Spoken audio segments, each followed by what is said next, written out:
na. Eloisa, tumawag ka ng security. Dali. Yes, ma'am. Dali. Dali. Tita, ano pong problema?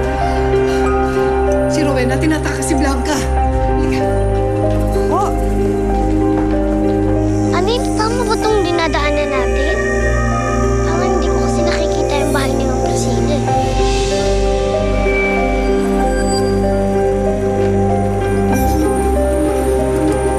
Bata!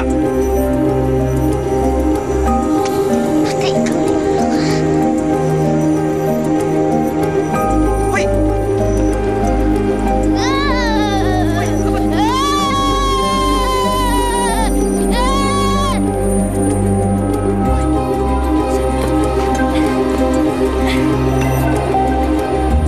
Blanca!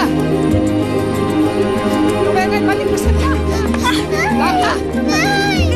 Oo nga, sabi sa'yo eh. Dali na, pumunta na kayo rito kasi andito nga yung kidnapper nasa harapan ng bahay namin. Pumunta ka na rito at baka makatakas pa. Oo naman, oh. Sino mga katakas? Hindi, si Blanca. Ay, yung kidnapper! Oo, kinikidnap si Blanca. Blanca, halika rito. Sino yun? Teka ho. May bibigay sa inyo na nakawalan kaya mo talaga? Tayo, huwag mo na pilitin, Blanca. Halika na.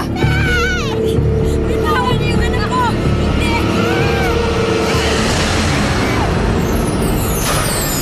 Ako, mabait sa mga mababait sa akin. Pero ang ayoko, yung mga magnanakaw. Pakikuha nga yung wallet ko. Nandun lang sa bag ko. Apa, Mawawala ka rin sa bahay na to. Basurang bata. Magkasundo na pala kayo na sa kanya na ang bata. Bakit niyo po binabawi? Hindi ho maganda ang lagay ng bata doon sa bahay na umumpon sa kanya. Bakit mo pinapakailaman niya? Nagnanakaw ka, no? My God, Blanca, bakit mo ginawa yan? Hindi daw po kami basta-basta makakapasok sa village kung saan nandun ang anak ko. Mabuti pa tawagan mo muna sila. Hello? Hindi ko ba makausap si Blanca? Sino to?